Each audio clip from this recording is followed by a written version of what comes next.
wabarakatuh. Gimana kabar Ayu? Berapa maternal kita sampai hari ini? Kota Barat. Masih dengan kasus terakhir dari Kelapa. Saya mungkin agak lupa ya. Coba ceritakan. Apa kronologis? Oh ya, ceritanya gitu ya. Kronologis pasien itu datang ke Ponen siang ya sekitar jam 9 pagi datang ke Ponen dengan keluhan keluar perdarahan aktif hari itu pos SC 13 hari. Pos SC 13 hari. Pasien dengan riwayat anemia, sebelum SC itu sempat transfusi 6 kolak. Ya, SC keluar dong. Dengan itu di RSC-nya di rumah sakit luar, di rumah sakit swasta. Sudah kontrol 1 kali, pulang ke rumah postpartumnya 3 hari, nyeri tekan dan nyeri yang itu sampai kesakitan hebat, ibu kesakitan hebat, perdarahan aktif sekitar 700 cc mili. Kita akan rujuk, rujukan, infus 2 lem, dengan koordinasi dengan dokter PA dari sampai dengan O2 juga DC sampai rumah sakit itu jam 1 lewat langsung ditangani dokter PA. Diagnosa rujukannya apa ya? Perdarahan keempat TP3 pos SC hari ke 13 dengan usia pasien 8 tahun. Usia 28.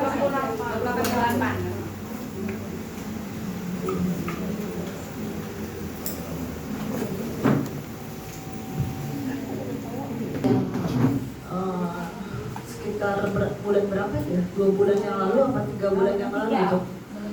Ya. Waktu itu saya menerima rujukan dari Puskesmas Kelapa dengan diagnosa P3A0 pos SC hari ke-13. Koma ya, jadi pasien tidak sadar penuh lagi, pasien sudah mengalami shock derajat 3 waktu itu, dengan produksi urin itu sudah minimal sekali. Saya datang ke IGD, kemudian saya memutuskan langsung untuk dilakukan histerektomi. Kuret dulu karena curiga sisa. Kemudian saya KIE pasien untuk persiapan histerektomi atau pengangkatan rahim jika gagal untuk dilakukan konservatif lainnya yaitu beling. Waktu itu saya KIE pasiennya, suaminya. Persiapan darah juga. Pasien dicek HB3 sebelum masuk ke ruang operasi. Oh ya, maaf saya putar balik. Waktu itu saya dapatkan dengan tinggi fundus uteris, tinggi pusat dengan kontraksi yang atomnya jelek sekali. Pendarahan aktif sekali waktu itu. Berbicara tentang hemoragik postpartum dibagi 2, yaitu kurang dari 24 jam dan lebih daripada 24 jam. Jadi di sini kita berbicara tentang late HPP, yaitu lebih daripada 12 jam. Pasien sudah 13 hari post SC. Yang kita pikirkan awal, pasien adalah post SC dengan riwayat operasi sebelumnya, indikasi operasi ulangannya ya Bu Ibu ya. Jadi kalau pasien dengan HPP primer itu berbeda dengan HPP sekunder. Memang secara teori yang paling menyarankan, saya pernah bilang bahwa HPP primer kan, karena bleeding pendarahannya sangat banyak. Ini kita menemui kasus pada HPP sekunder.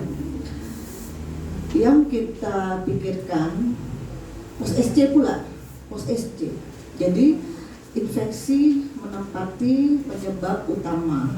Selain infeksi, sares plasenta pada post SC, bekuan darah yang terjadi mungkin menyebabkan atonia. Jadi kenapa dok bisa terjadi atonia pada pasien ini? Kemungkinan pertama selain infeksi, atoni atau bekuan darah menyebabkan gagalnya kontraksi uterus menjadi maksimal.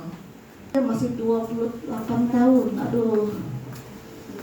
Jadi balik lagi ke kasus tadi, kenapa bisa terjadi bekuan darah? Mungkin kemungkinan adanya gangguan fungsi trombin, pembekuan darah sendiri.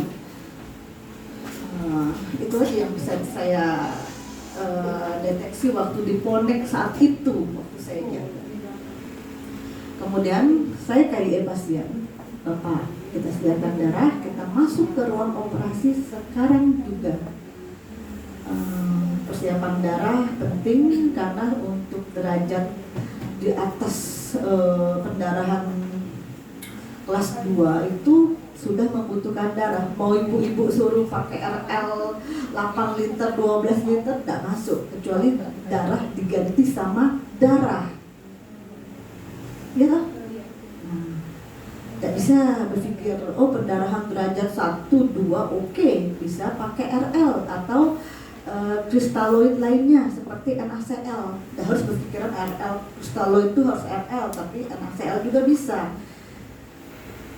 Tapi kalau pendarahan shock derajat 3, 4 itu tidak bisa lagi. Sudah ada penurunan dari tekanan darah, sudah ada penurunan dari kesadaran, sudah ada peningkatan nadi lebih daripada 120 kali per menit. Jadi saya putuskan lakukan kuret, dilakukan laparotomi untuk dilakukan beling atau hysterek. Tetapi Bapak, selama proses saya melakukan, saya akan meng-KIE. Jadi Bapak jangan kemana-mana, tetap di depan ruang operasi dan pasien dalam kondisi yang kritis. Nah, mungkin susah sekali untuk menyebutkan yang seperti saya sebutkan. Kalau saya di rumah sakit tentulah saya gampang, orang saya pusat rujukan. Kalau ibu-ibu di sini susah sekali kan, kritis, apa tuh kritis? Loh, aku kan baik-baik aja. Nah, tapi saya wajib untuk menggugah bahwa ibu-ibu harus bilang, ini pasien dalam kondisi yang tidak baik-baik saja, yang kritis, yang perlu observasi. Someday atau berapa jam dia turun dalam kondisinya menurun, kita tidak disalahkan. Sama kalau saya DJJ, kita harus kasih tahu ini tidak baik-baik saja. Jadi kita tidak dituntut, kita tidak disalahkan. Susah memang di puskesmas. Kemudian masuk kamar operasi dengan HB3 persiapan darah 4 kantong waktu itu. Dilakukan transfusi durante operasi. Saya ingat karena darahnya masuk selama saya melakukan tindakan. Saya lakukan pertama kuretase karena saya memikirkan, oh mungkin ini is okay lah dalam kondisi yang bisa dilakukan perbaikan kembali konservatif rahimnya. Ternyata waktu saya lakukan kuretase pendarahan terus aktif mengalir. Oh, saya tidak berganti baju lagi, saya langsung masukin itunya, bapaknya ke ruang operasi dengan pakaian lengkap. Saya KIE, Bapak ini pendarahan masih aktif, saya akan melakukan tindakan pengangkatan rahim waktu itu. Diangkatkan rahimnya? Diangkat rahimnya. Suami setuju dengan tidak dengan catatan karena waktu itu keluarga sudah pasrah dan sudah mengetahui bahwa saya sudah bilang kritis dan tidak baik-baik saja. Kemudian saya lakukan pengangkatan rahim. Udah di belum nih sama Dinas Kesehatan Bangka Baratnya, sudah di maternal belum? Belum ya. Jadi saya maternal langsung dia. Tidak apa-apa ya, tidak apa-apa ya Bu ya. Mungkin belum dilaporkan. Belum ya? Belum di laporan kasus ya? Laporan sudah. Nah, laporan 24 jam sudah. Tapi laporan untuk maternal dinkesnya belum ya? Oh belum, AMP-nya belum ya? Mundur Bu kemarin. Oke, saya lanjutkan lagi. Jadi saya lakukan histerektomi. Saat itu pengangkatan rahim yang saya temukan adalah rahimnya besar. Karena besar, ya kontraksi tidak ada maksudnya. Kontraksi tidak ada, namun saya tidak menemukan adanya perforasi, tidak ada. Apa maksud perforasi? Ya, perforasi itu misalnya saat SC yang kemarin terjadi kesalahan itu tidak ada. Maksudnya ada yang tidak terjahit gitu loh, ada luka robek yang lain itu tidak ada.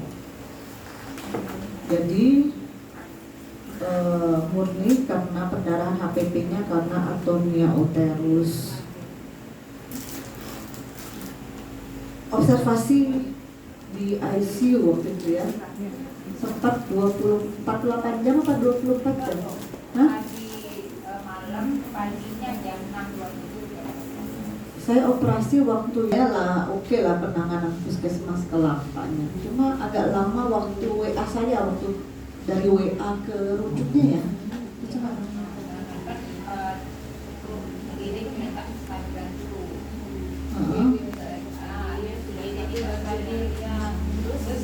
Makanya jadi kan kok tadi pengadaan anti kan, makanya habis itu sudah terkaya baru berangkat. Saya koordinasi lagi nanti ya, soalnya susah sekali memang Bu Rizka. Memang yang jaga connect cuma saya sama Dokter Mulia, berdua kami studi.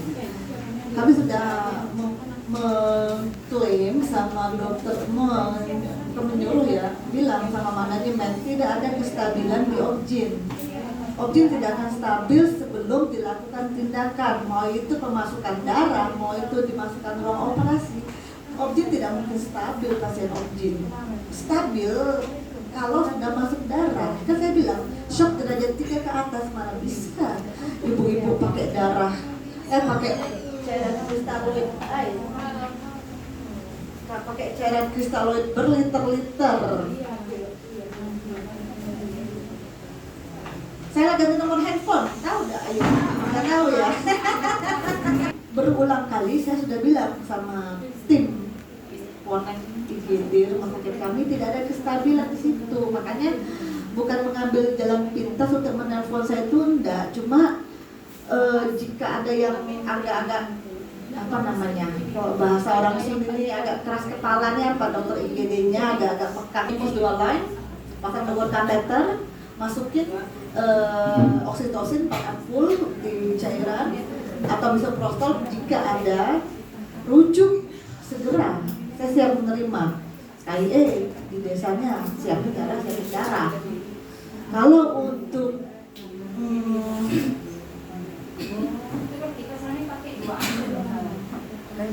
empat ampul boleh.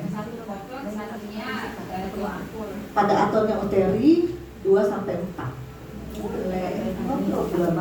Misoprostol 600 sampai 1200. Bukan 3 tablet.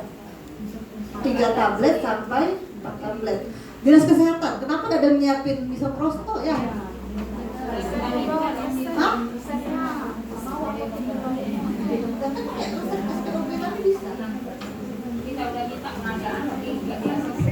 Kalau pengadaan mungkin nggak bisa ya, mungkin dari dana puskesmas mungkinnya tersendiri. Siapin lah minimal untuk 1 pasien lah gitu. Jadi nyiapin 4 gitu ya dok ya. Disiapin dokter PH. Capek aku lihat apa namanya bilang tentang aku. Mau nyari juga yang dekat dari sana. Jadi mau nggak mau memang harus disiapin di Apotek Desi tidak ada. Pangkal itu. Ada, di rumah sakit umum banyak, dia punya banyak. Yang kalau kayak gini kan harusnya emergency, jadi memang harus ada studi. Kita sudah punya stoknya, nah stok nemnya, nah tapi kita mau stok omnetnya nggak bisa karena nama by name-nya belum ada kan. Gimana dok? Mungkin habis selesai dari ini mungkin lewat apoteknya rumah sakit umum mungkin bisa dibeli, mungkin dok diresepin lah untuk puskesmas kelapa 4 gitu dok minimal. Satu strip atau satu kotak, nggak masalah kok. Maksudnya biasanya stok of name apa? Tapi apotek kayak apotek nggak mau keluarin banyak dok kalau ini untuk resep mungkin. Karena kalau mau beli juga kan dia harus by name. Iya. Kalau dokter umum kan harus by name. Terus udah gitu karena kasus emergensi mau nyari yang dekat sini kami cuma punya 2 apotek. 2 apotek itu kan nggak ada, mau nyari ke Pangkal Pinang mau balik lagi ke sini. Ada. Nggak, pokoknya saya nggak penting ya Bu ya. Pokoknya Lian, saya nggak tahu masalah kebijakan puskesmas, saya nggak tahu mengenai kebijakan dinas kesehatan. Nanti saya akan resepkan. Nanti WA saya besok pagi, saya bawa satu kotak, terserah mau satu kotak. Kalau cuma 4 tablet itu berapa? Pasien aja satu pasien 4 tablet. Nanti ada pasien lagi, 2 strip lah, 10 lah, 20 lah. Jadi ya, ini Kelapanya jauh, bukan dekat. Misalnya dari sini ke sana, aduh. Lebih. Sendiri nih, 1,5 jam saya ada. Apalagi ya, saya yang menerima, tidak. Jantung saya kok, denyut saya tak lari deh kok. Apalagi merujuk gitu. Nah, jika sudah dilakukan, sudah diberikan pemberian, kami sudah pasang infus dual line dok, kemudian 2 liter. Pertama kami masukkan dalam waktu 30 menit dokter. Kamu masukkan oksitosin 4 ampul. Kemudian kami masukin misoprostol 4 tablet subrektal. Nah, saya kan di sana lah. Oke. Jadi apa yang saya lakukan sana? Tidak akan saya masukkan seperti yang saya omongin tadi. Saya langsung KIE. Oke, kita lakukan laparotomi. Mau saya lakukan konservatif, yaitu dengan dijahit rahimnya pakai metode Belling, diikat pakai benang, ataupun saya langsung lakukan histerektomi. Jadi saya tidak membuang waktu lagi. Ingat, arteri uterina 15 menit meninggal. 15 menit, kelapa 1,5 jam. Sorry saya ketawa, saya bukan ngejek jamnya, cuma sia-sia waktu. Jadi makanya kadang-kadang saya bingung dari HB7 ke HB3, ya Allah jauh sekali. Berarti apa yang bagaimana seperti dan yang selama merujuk nih pasti dia kok bisa dia pingsan, nyampe lah balik lagi kan. Jadi 1 derajat penurunan HB itu 1000 cc darah yang keluar. Bayangkan. Terus jangan membuang waktu, maksudnya IGD Lian, Dr. Lian dan kawan-kawan, kita tuh klinisi. Pemeriksaan penunjang tuh lab adalah pemeriksaan penunjang. Dalam artian, jika Lian lihat dia dalam kondisi perdarahan yang aktif lebih daripada 700 cc pada pasca persalinan normal, lihat konjungtiva, bandingkan dengan tangan kita udah berbeda, ya udah rujuk, jangan mikirkan 2-3 kali lama-lama telepon IGD. Darah tidak diganti dengan air, darah diganti sama darah. Itulah fungsinya. Lanjut. Dok, saya dari Dinas Kesehatan Provinsi mau tanya yang tadi mengenai pasien HPV itu kan katanya perdarahannya aktif, kemudian TFU-nya sepusat ya dok. Nah, apakah boleh kita yang di Pontianak ini melakukan KBI, KBE dan kompresi aorta untuk menekan adanya perdarahan atau memasang kondom kateter sebelum untuk kerja selama kita merujuk? Jadi saya ulangi lagi ya Bu Ibu ya. Saya mengulang terus. Kita lihat kalau saya masuk kesadaran ABC, RW, breathing, sirkulasi. Dalam kondisi RW dia sadar penuh atau enggak, breathing kita lihat nafasnya, lakukan pemasangan oksigen nasal 4 liter, kemudian atau jika bagus sekali pakai sungkup 7 sampai 10 liter, kemudian sirkulasi, kita ambil darah, kita pasang infus, kita pasang gawar kateter pada HPP ya, semua HPP kita pasang gawar kateter yang menetap untuk melihat fungsi dari produksi urin, menilai derajat shock dari fungsi urin sendiri, kemudian kita ambil darah untuk cek HB, tapi kan klinis kita lebih penting lihat aja matanya dibandingkan dengan tangan kita. Kita kan tahu kita bisa bergeraknya kan HB kita paling rendah 10, 9 kalau dia yang siapa yang 9, nggak ada Bu Bidan yang 9 di sini. Oke, terus lanjut lagi kita pemeriksaan yang pertama adalah kita memeriksa dari fundus kan, terus kemudian apa yang kita lakukan? Explore kan, explore ulang lapak tahap penting, pematangan tangan dan tangan, lakukan eksplorasi sejauh mungkin, tidak masalah dok, tidak ada masalah, tidak ada tangan bisa merobek rahim.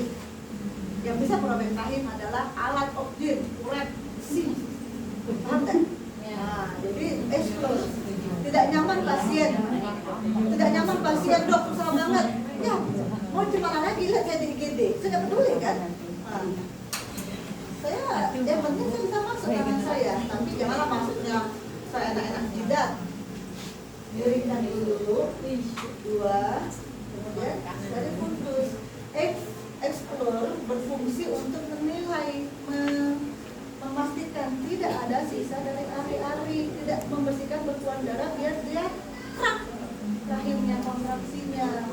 Pendarahan paling banyak ada pada area implantasi plasenta, bukan tempat lain. Area implantasi terlalu terburu-buru dalam apa namanya? PT, terlalu ditarik, itu menyebabkan banyak pendarahan area implantasi. Akun itu dari situ.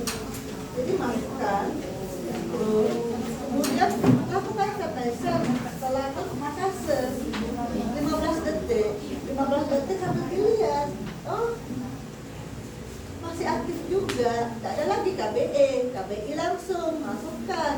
Nah, jangan yang tangan kanan jangan dimasukkan ke rahim, tapi di forehead anterior. Kalau susah memang susah, dan semuanya mudah. Saya juga susah kok. Tangan kecil justru lebih mudah daripada tangan besar. Tuh, objek nggak harus punya tangan besar untuk bisa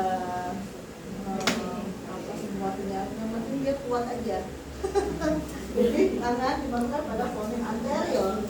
Tangan kiri lipat ke arah depan. Pertahankan selama berapa menit? 2 menit. 5 menit. 5 menit. Oh ya, 5 menit. Keluarkan perlahan-lahan. Oh, masih aktif juga. Pasangin obat-obatan. Oksitosin, 4 ampul yang saya bilang tadi.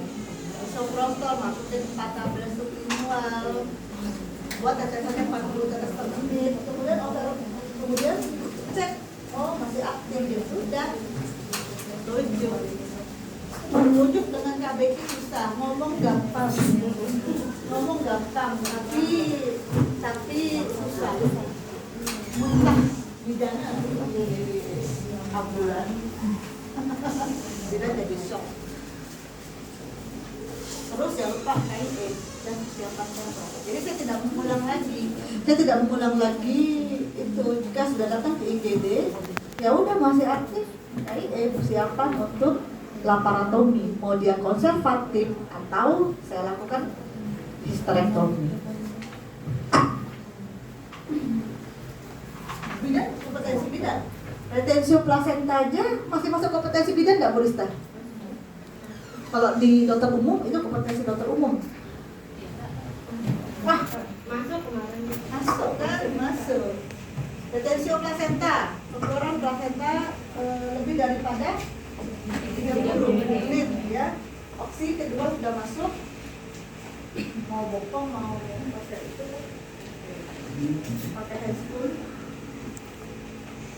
Tali pusatnya jangan dipotong terlalu panjang, susah, potong pendek aja, mengarah ke arah vagina. Kemudian susul. Kalau ada asisten, bantu asisten untuk megang di undus. Kalau ada kita yang ngambil sendiri. Ini kita rendamkan. Ini tali pusat. Keluar tali pusat. Susul. Pastikan di mana dulu dia? Anterior atau di posterior kah? Kalau dia jika ada pendarahan aktif, jika ada pendarahan, berarti sudah ada bagian yang terlepas. Jika tidak ada pendarahan, hati-hati. Akreta, ya. Jadi kalau tidak ada pendarahan, ya udah jangan diapa-apain, rujuk. Berarti di akreta. Kalau tapi tanda-tanda lepas dengan mental kali ada. Jadi pendarahan ada, cari tuh bagian yang sudah terlepas. Tuh, setelah kita pegang, kita masuk, tangan pindah ke kudus. Susul. Terus jangan ditarik tali pusat, inversio. Dipikir tumor supaya rahimnya kebalik. Sering gitu kan? Iya. Narik. Tahunya, mana tumor, ada pelajaran. Enggak, itu rahimnya. Bagian fundus yang keluar. Jadi tidak usah takut untuk tidak nyaman bilang sama pasien. Saya tidak pernah melakukan manual plasenta di ruang operasi kecuali dalam keadaan yang porsionya sudah kecil sekali. Saya melakukan manual plasenta selalu di IGD. Kalau teman-teman sering melihat saya lakukan manual, mana siapin manual itu. Lakukan manual secara biasa. Tidak ada beda, tidak. Ribuan kali saya ngomong, segitulah yang saya omongin, yang segitulah yang saya lakukan. Kemudian jangan tarik, jangan dicabik. Gini aja, sisir. Nggak enak banget pasien dok sakit-sakit. Ya, emang kayak gitu. Daripada dia pendarahan aktif, dia meninggal jatuh dalam kondisi shock, kan ada pilihan. Kan terus, pendekkan meja. Ya meja segini, vagina segini kita gini susah. Jadi selalu pendek gini. Susul. Jangan ditarik. Usah diputar-putar dok, nggak usah, langsung dikeluarkan saja. Beda dengan kelahiran normal kan, yang harus diputar, ini tidak perlu. Keluarkan. Terus, tak yakin bu, bilang sekali lagi ya bu ya, bunda kita bersihin lagi pakai kasa daripada masuk ke operasi. Nah, biasanya kayak gitu. Takut orang langsung, ya, tidak apa-apa dok. Nah, langsung pakai kasa, bersihin ulang yang kedua. Terus ya nilai lagi, ulang lagi, nilai lagi ABC, airway, breathing, sirkulasi. Saya lihat, butuh darah nih, tidak pernah melihat urat, nunggu nanti lama 2 jam. Ngapain saya melihat urat? Pasang kalau kata teman Bu Bidan, saya mau rencana terampuni kalau HB-nya rendah, masukin oksitosin 4 ampul, masukin iso. Kalau ibu-ibu di sini, beda dengan punya kuat. Berarti rujuk saya. Untuk apa? Transfusi atau untuk apapun terserah kan? Atau memastikan bahwa tidak ada sisa, kan tidak masalah. Tidak ada saya pernah marah-marah ada. Kecuali Bu Bidan di Pondek. I don't know lah tuh kalau kayak gitu tuh. Coba kayak, yuk makan sedang gratis. Sama Bidan tuh beda. Tapi kayaknya lah mencair sekarang kan. Tidak, belum. Izin. Infeksi izin. Kalau ada pendarahan normal karena resplasenta. Buka ya resplasenta, masih masuk. Tapi kalau secara teori adalah infeksi. Bisa ya? Tuh ya, tuh rekap tidak.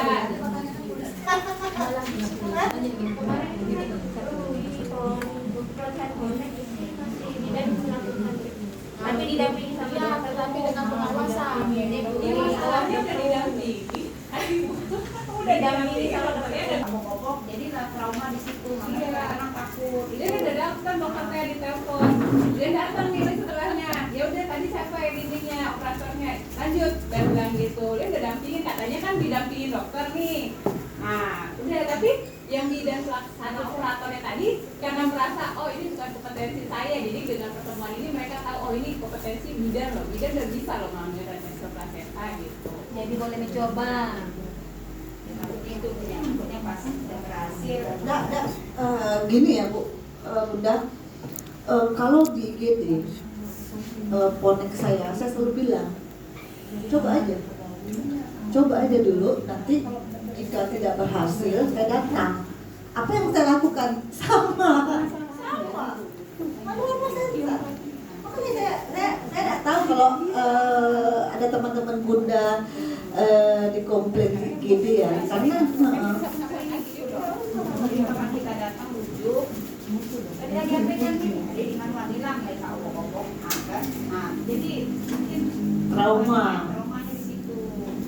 Yang udah pokok sebenarnya tidak ada masalah karena yang saya lakukan sama Bunda. Jadi jika saya sudah bilang seperti itu timbul karena kepedean. Berani.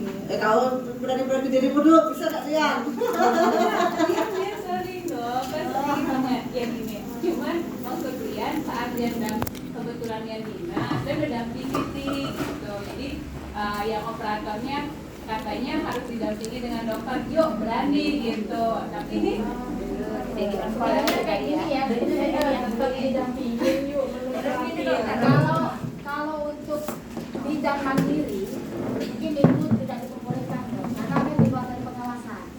Tapi sekarang ini kan kita sedang berada di Ponet. Ponet itu kan kita tim. Nah, jadi kalau misal kita melakukan tindakan itu ya boleh, karena kita fungsinya adalah di puskesmas Ponet dan itu kerja tim. Beda dengan pengertian kita mandiri juga berbeda. Jadi kalau menurut saya gitu ya, kalau di Ponet karena itu tim sah-sah aja, kalau tidak mau melakukan karena di bawah pengawasan. Jadi nggak ada istilah takut lagi nanti ya.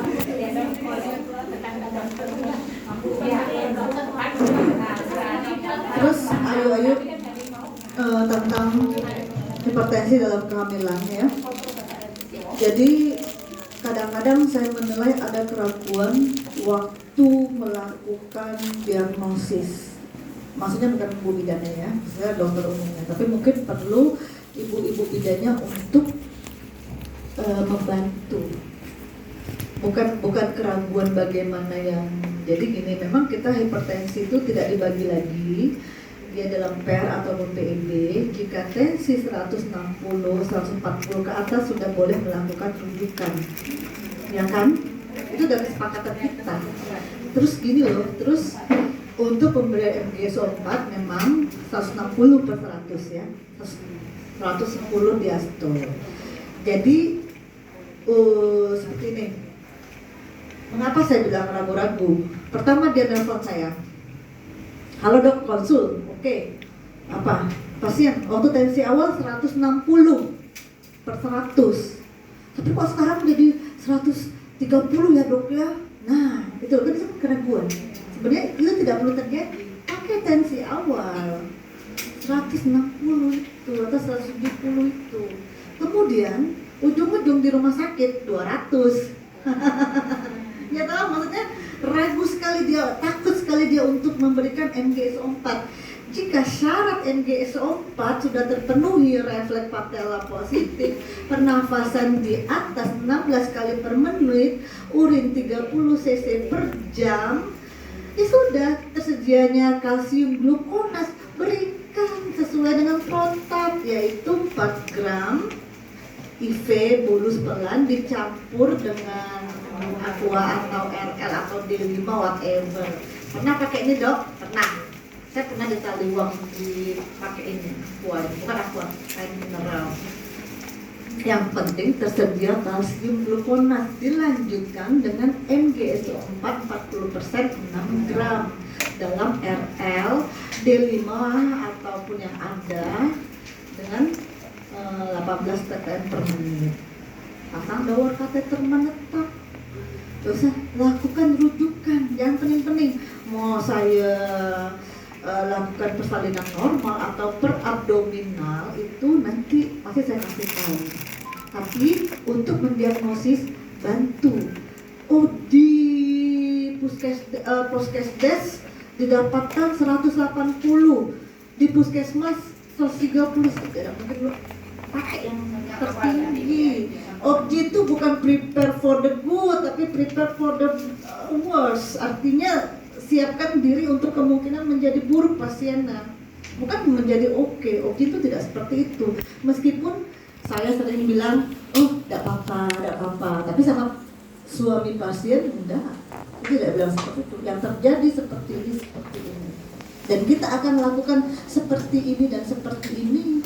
Kondisi pasien tidak stabil, saya perlu observasi 24 jam, akan saya nilai kembali. Bapak jangan kemana-mana, jangan mau ngerokok, jangan mau beli kopi, jangan kemana-mana. Kalau saya bilang dampingi, artinya Bapak harus berdoa di situ. Nah, jadi itu bukan prepare for the good, prepare for the worst. Dalam menit pertama dia oke, dalam 1 jam berikutnya belum tentu dia masih dalam kondisi yang sama ibu nilai sekarang. Masukin NGSO 4.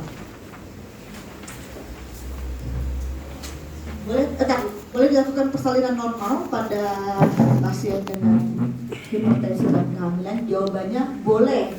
Jika persalinan tensinya di bawah 140/90 sudah terkontrol dengan, maaf, sebelum rujukan dikasih nifedipin ya, 3 kali 10 mg ya, 3 kali 1 tablet. Satu tabletnya kan 10 mg ya. Jadi ibu-ibu kasih, dokter teh apa yang dikasih di IGD Pontianak setelahnya tetap sama, nifedipin kan juga kan. Nah, jika dalam kondisi yang stabil, MAP nya di bawah 125, saya lahirkan secara normal, tidak selalu harus di seksio. Tapi untuk hipertensi dalam kehamilan, kemudian jangan dulu dibilang PR atau PEB, tidak boleh dilahirkan di puskesmas. Susah merujuk dok, yang susah. Tapi kalau sudah terjadi AKI lebih susah lagi buat kita. Ya, silakan ayo. Sebulan, oke. Pemberian NGSO 4 boleh dilakukan berapa kali? Kalau kerja sebulan 2 mg IV 2 cc ya, langsung IV 2 cc 2 mg kok, dari 2 mg itu 5 ya, 2 mg, sorry ya, 2 mg 5 cc langsung IV. Kita tidak main lagi tidak di kalau dulu saya jaga, kalau pasien seperti itu MG itu pasti saya taruh di kantong. Saya takut kan dia tidak berulang. Jadi saya taruh di kantong jas saya siapin. Bukannya MG sekarang pakai 40%, tidak lagi 20%. Ada yang 20 dok. Ada yang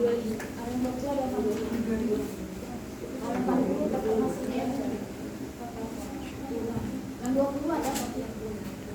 Nggak tahu di Perawat ada nggak yang 20? Dapat kali 20 tuh ya, pening pala ngitungnya. Siapin aja kalau kita di jalan kan susah ya kalau harus nama-nama pakai apa ya. Jadi kan kita siapin yang 20 kalau kali itu sedikit. Nggak bisa lagi ngasih. Dokter tanya, Silakan. kalau untuk yang hipertensi tadi patokan kita atau merujukan sebaiknya diastolnya berapa dokter, misalnya dia lah aterem, diastolnya berapa dokter kalau memang rujukan misalnya harus lewat Ponek atau dia pergi sendiri ke poli, karena ini misalnya hari Sabtu kan Senin dia mesti ke poli, tapi tensi pasien lagi di atas 100, diastolnya di atas 100, jadi sebaiknya seperti apa dokter? Jelas kita sudah punya kesepakatan kalau hipertensi dalam kehamilan merupakan kasus gawat darurat, ya kan? Ya. Jadi tidak ada lagi lewat poli. Untuk kasus gawat darurat kita lewat IGD. Mau saya lakukan konservatif, mau saya lanjutkan dengan seksio sesaria, itu nanti saya yang menilai lanjut. Misalnya, ayo dapatkan, tapi diagnosanya harus jelas. Artinya, yang namanya hipertensi, yang namanya hipertensi dalam kehamilan adalah peningkatan tekanan darah lebih daripada 160/110 pada usia kehamilan di atas 20 minggu. Artinya apa? Rujukan ke IGD. Terus dokter Tia mau ngapain di IGD? Saya masukin MgSO4 selama 24 jam. Kemudian saya pasang monitor EKG, kemudian ronsen dengan KIE. Kemudian saya cek darah. Apa yang paling kita takutkan? Hemolysis elevated. Ya, jadi saya cek lagi fungsi dari heparnya, kemudian saya cek dalam fungsi dari ginjalnya. Jika saya tentukan ini tidak bisa diteruskan dalam kehamilan 24 minggu sekalipun, ada determinasi? Ada. Demi apa? Menyelamatkan jiwa ibu. Ya toh, di rumah dia punya anak kecil-kecil, di kandungannya masih 6 bulan. Tapi tentu dengan KIE yang luar biasa. Ibu ini sudah ada penurunan dari trombositnya, peningkatan dari fungsi heparnya sudah tinggi. Nafasnya lihat nih Pak, tidak bisa lagi dia dalam posisi yang telentang penuh, tetapi selalu diganjal. Apa yang takutnya? Kenapa tuh? Apa? Paru-paru apa kenanya? Edem paru, ronki, basah, kemudian dia batuk. Nah, ngapain kita pertahankan? Ibu lebih utama dibandingkan bayi. Ya toh? KIE berulang kali. Sering saya melakukan tindakan terminasi, bukan sering banget ya, ada. Maaf, bukan sering ya, ada pada kasus-kasus yang edema paru yang ibunya dalam kondisi yang sudah sekarat. Ngapain? Selamatkan jiwa ibu, terus dalam waktu 24 jam tak lega nafasnya. Dok, aduh enak sekali dok. Ya, selamat kan? Saturasi tidak ada di puskes, ronsen tidak ada, pemeriksaan fungsi hepar tidak ada kan di puskes kan, SGOT, SGPT, Morisna tidak ada kan? Tidak ada. Nah, bagaimana mendiagnosa HELP? Bagaimana mendiagnosa ibu itu dalam kondisi yang oke lah, edema paru bisa mungkin dokter umum mendiagnosa, tapi kan harus dibuktikan dengan melakukan ronsen. Yes, tidak bisa masih suspek edema paru, buktikan dengan ronsen untuk bisa didiagnosa edema paru. Jadi IGD jawabannya, bukan ke poli. Mau usia kehamilan berapapun, ayo harus rujuk. Mau saya terminasi, mau saya lanjutkan, saya pulangkan kembali, ternyata ayo rujuk lagi minggu depannya lagi, itu ya emang konsekuensinya seperti itu. Itu berarti tanggung jawab sudah di rumah sakit atau tanggung jawabnya sudah di SPOG-nya. Tidak pakai konsul lagi dokter ya? Konfirmasi. Oh, tidak ada. Telepon IGD iya. Telepon IGD iya, tapi kalau jadi namanya bukannya sudah udah namanya untuk yang penapisan 11 penapisan awal itu kan iya, nggak masuk IGD, bukan masuk poli lagi. Kasus gawat bukan, diberbalik kasus gawat darurat masuknya langsung IGD. Terus kalau di IGD saya dapatkan di poli saya dapatkan tensinya 160. Saya bingung loh, kenapa dia ini ke poli? Aduh, kenapa dia ini? Karena hamilnya masih kecil. Enggak, bawa IGD langsung. Pakai kursi roda aja kecil-kecil. Bawa IGD. Enggak sempat saya USG. Enggak. Ngapain USG pemeriksaan tunjang? Cukup DJJ kan cukup. Ngapain saya mau USG? Kecuali nextnya baru stabilkan ibu dulu, baru ke bayinya. Jadi untuk yang MAP pasien dengan 125 ke atas tuh mesti langsung lah dokternya, nggak usah ditunggu-tunggu lagi ya. Oke, makasih dokter. Tadi ke IGD langsung Iya, kita kan sudah friend nih. MAP Artinya udah berapa kali? 125 ya. Atau diastol 110 atau 160 rujuk aja. Tidak, jangan bingung. Dokter lagi dokter. Susah menghitung diastol, susah menghitung MAP. Yuk pakai 160 di atas 160 atau diastol di atas 110 aja, udah. 110 diastol. Iya, diastol udah jangan pakai hitung MAP, pakai kalkulator. Enggak usah, aku udah mau. Lambat nantinya, kejam di jalan. Nanti Google lagi. Dokter satu lagi. Yuk gantian dong, yuk. Oh iya. Dok, maaf nanya lagi dok, kalau misalkan untuk kasus PEB pasca salin dok, kan jarang. Jadi kan misalkan bidannya KF nih ke rumah dok, dia tensinya tinggi. Nah itu untuk kita mendiagnosa PEB itu perlu cek kayak protein urin lagi nggak atau masih nggak? Terus minta tolong penjelasan untuk penanganannya dokter. Kejang postpartum memang lebih 15% dibandingkan intrapartum. Intrapartum itu sekitar 30, pokoknya 15% kalau postpartum. Tetapi yang namanya PEB ya masih ada terjadi kejang tuh, itu harus diwaspadai, makanya perlunya kunjungan. Mendiagnosanya sama Bu Bidan, Vivin, masih 100 di atas 160 atau diastol 110. Tidak perlu lagi pemeriksaan protein urin. Ingat kan sudah dirubah sekitar 3 tahun yang lalu konsensusnya itu, tidak ada lagi pemeriksaan protein urin, tidak ada lagi pemeriksaan piting edem, cuma tensi saja sama keluhan. Kepala pusing nggak? Pusing nggak? Terus ulu hati sakit nggak? Kayak orang sakit mah nggak? Kemudian pandangan matanya kabur nggak? Rabun nggak ibu? Itu menjelang kalau dia terjadinya impending eclampsia atau dikit lagi dia mau kejang. Ini dok, dia beli obat mah terus dok, dari 1 hari yang lalu atau 2 hari yang lalu pakai obat mah. Jangan disepelekan, itulah dia salah satu gejala dia mau kejang, impending.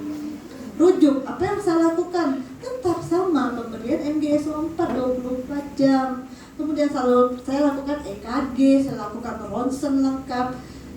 Pada rumah sakit kita tidak bisa berdiri sendiri. Objin harus berdiri dengan dokter anestesi sebagai penanggung jawab ICU, jadi perawat ICU. Kemudian objin harus bekerja sama dengan dokter penyakit dalam untuk penanganan hipertensinya.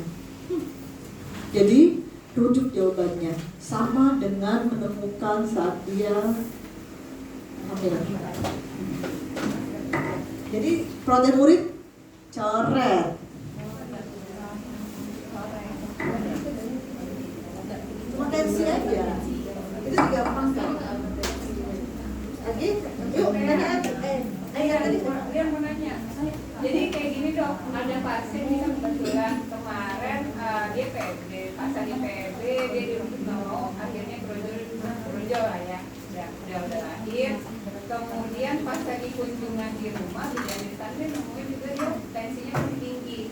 Apakah perlu dia metildopa atau hanya tadi perawatan lagi MgSO4? Dia nggak mau lagi juga dirujuk gitu masalahnya. Seharusnya pada pasien ini adalah dilakukan rujukan untuk pemeriksaan lengkap yang saya bilang tadi. Seharusnya dimasukkan MgSO4 24 jam.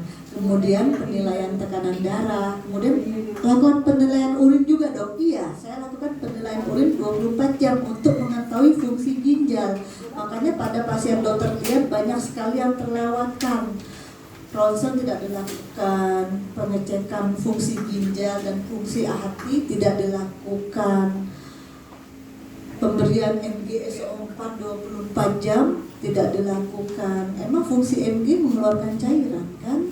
Makanya dipantau tensi, kemudian pemberian obat anti hipertensi.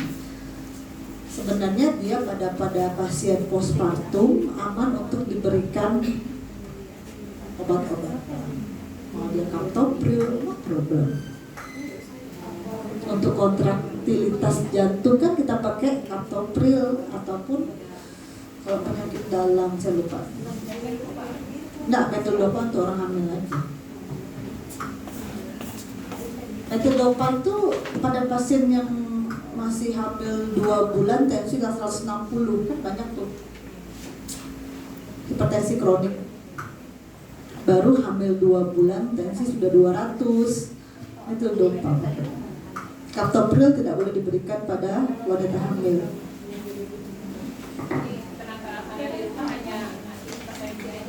Ya, sama kayak rujuk. Jadi yang cerita terlihat kan sering mengatakan pasien yang dengan PEB tidak mau dirujuk atau saya diponet ya. Kebetulan juga mungkin tidak dapat pulang, lengkap. Jadi penanganan kita tadi ya MBS 4 24 ya, tadi masih MBS 4 dan terus akan lanjut ya 24 jam. Nah terus selain itu, maksudnya setelah 24 jam apa memang pasiennya boleh dipulangkan atau masih ada perawatan lain? Jadi kolab namanya, kolaborasi Opjin penyakit dalam dan anestesi sebagai ICU-nya. Yang kami lakukan adalah pemeriksaan fungsi ginjal 24 jam, pemeriksaan tekanan darah, kemudian kami ngecek juga fungsi hatinya, trombositnya.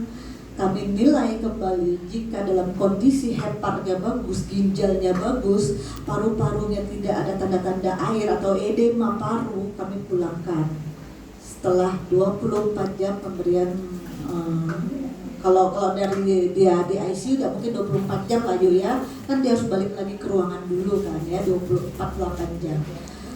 Tapi memastikan itu semua tuh dalam kondisi yang baik, tidak dipulangkan dalam kondisi yang masih ada batuk-batuknya, curiga edema paru, kencingnya kok dikit-dikit, kok aku masih susah.